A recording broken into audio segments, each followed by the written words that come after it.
Right, I've got my new main wiring harnessed and my little small harness going to the starter.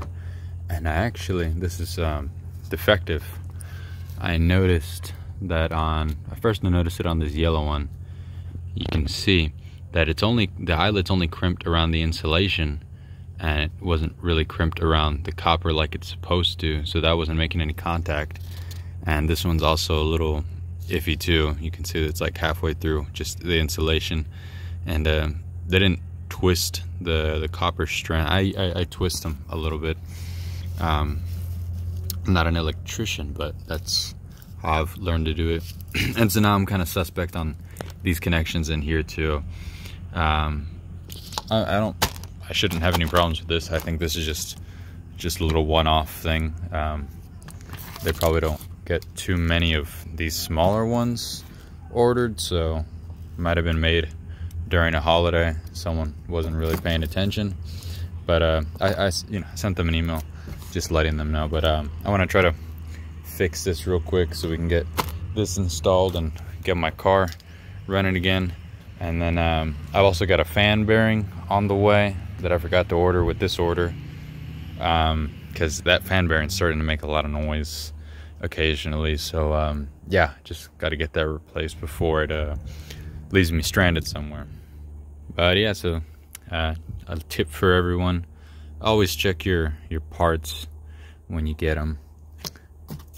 Always inspect things you get. Right, first thing we're doing is taking off the belly pan that runs on the bottom of the car. That black piece there. Kind of wish I didn't paint that. Kind of wish I just left it like the rest of this patina. But oh well. And then once I get that disconnected, we'll hop in onto the dash. Maybe that would have been a better thing to do first, just because the car's on jack stands, but I'm not that heavy. I can go in through that door, kind of slide this way, and it's not that many connectors, so whatever, that's fine. And then lastly, we're going to take off this wheel, and then that way I can gain better access to my starter connections, and then fishing the wiring harness through there. Okay, so we got to get this belly pan off, so I'm going to get the Milwaukee with my snap-on 1/4-inch adapter. There, you see snap-on there. I'm still financing that. And then let's see, 5/16. Zip all these boys off.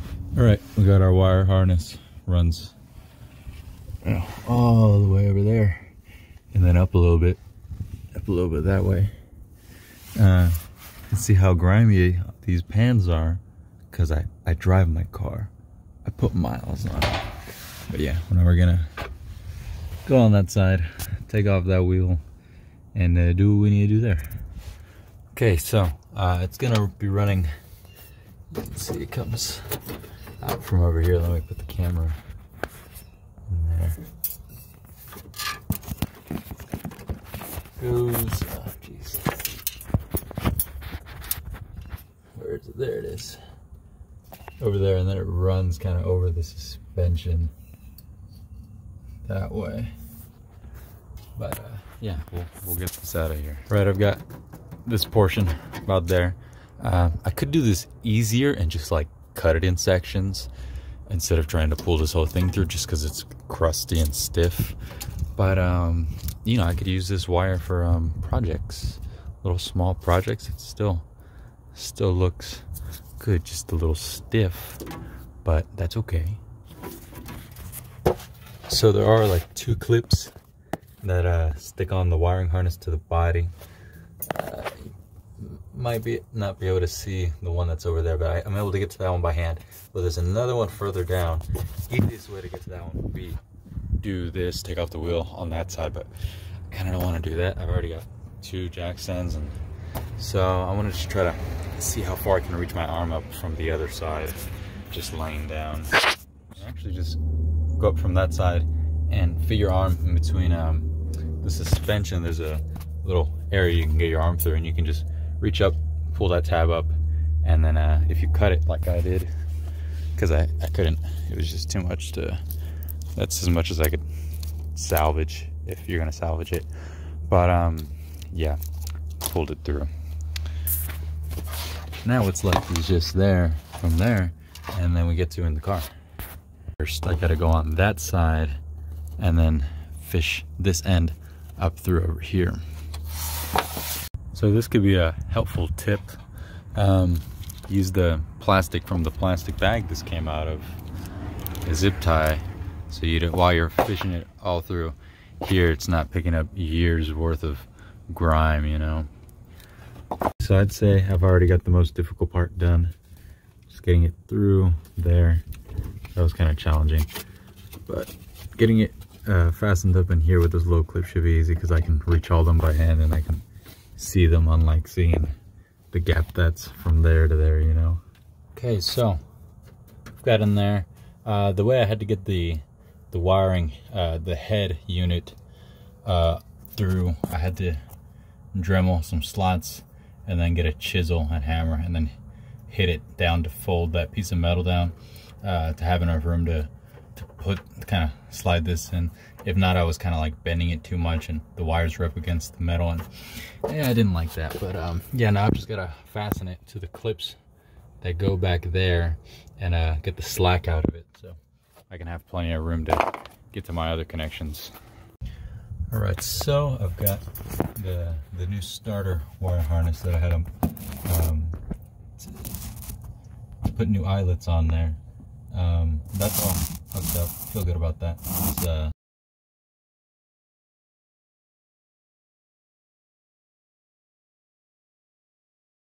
All right, so we've gotten it through here and all the way right over here now. So now we just pull the rest out and then we fish it up into the cabin. Okay, so old wiring harness done. New one. I just gotta fish it through, hook it up here, fasten it, pull it up through, 2 connectors, and then put belly pans on, finish hooking up starter. Then carburetors are still is gonna give those a blow out with some air, so I can do that and this thing will start right up. Okay, so this bottom part, not super tricky, but what it has is these tabs holding it in here, so it kind of locks itself in place in these little square cuts, and that holds everything up, and there's no really room to bend it over and to bend it down and get the wire through there. You can see it's pretty tight up against here, so you just got to pop them off, and then I'm gonna bend them back into shape and hopefully they go in there well. So I think I already showed how these clips go. They have little tabs on the inside, and if you don't buy new ones and you don't break them, good for you. But that one of them got broke, so it's a little loose. And then on these two, I just had to put a self-tapping sheet metal screw in because it wasn't holding it all, because the little metal tabs that hold it in there broke off just because they're old. So yeah, well.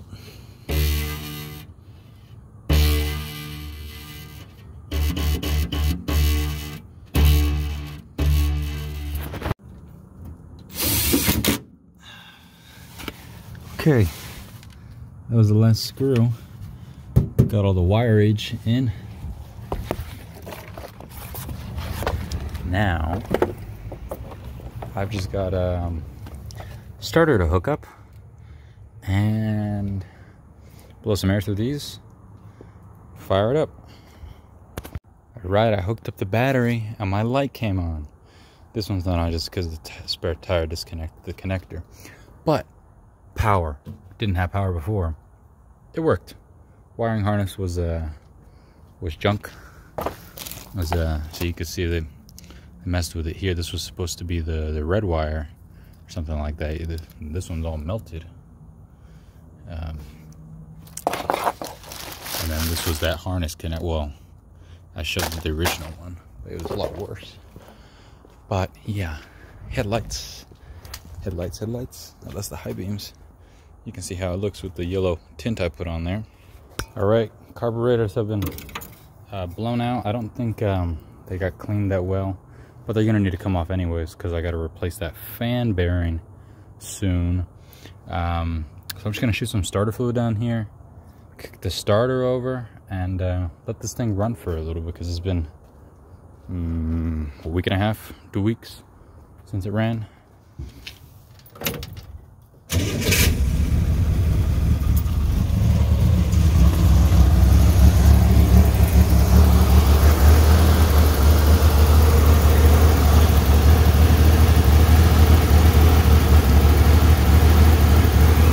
I'll let it sort itself out. It might die out, but yeah, I've got to take those carburetors off again and clean them. So I'll just let it warm itself up. Huh. I don't know why it's tinted like that. Everything looks red. Maybe it's because the lights. I put these are LED brake lights for brighter brake lightage. People can see me better. Here are my green lights. It's not coming out on this side for some reason, but yeah, I think I just gotta wiggle the socket around in there. Whoa, you're very bright. You too. They kind of don't need to be that bright, but let's see what it looks like on the new brake lightage. Pretty bright. I want emergency lights on this thing. Doesn't idle down as much as. Yeah. Yeah, I gotta wire up emergency lights on this.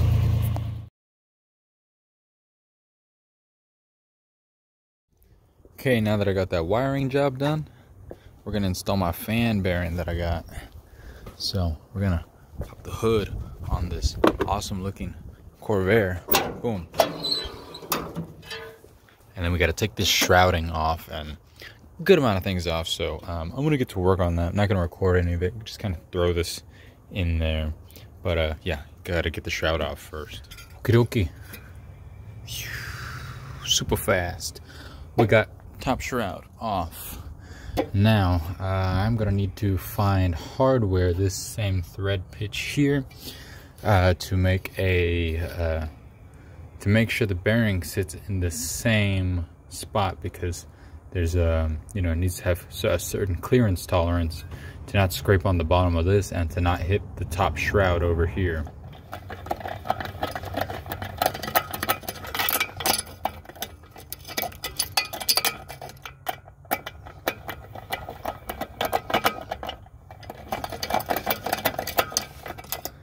And there you go. That's how you loosen the bolt. All right, so essentially this is the setup. What I'm gonna do is, well, maybe I should find a nut that fits here, and then I'll thread it in that spot right there. But yeah, we'll basically just have this, and then once we get the location marked for how much it goes past the bearing, then we just take these out, heat this one up, pull it out, and then with the new one, we'll put these in the new one, keep them at the same spot so it goes down on the same spot. It stops it from going down further, because it would, if not, it would bottom out. Okay, so now we've got my setup. I'll put some Loctite on them too. Now we're just gonna, oh whoops, I was turning it the wrong way. Come on.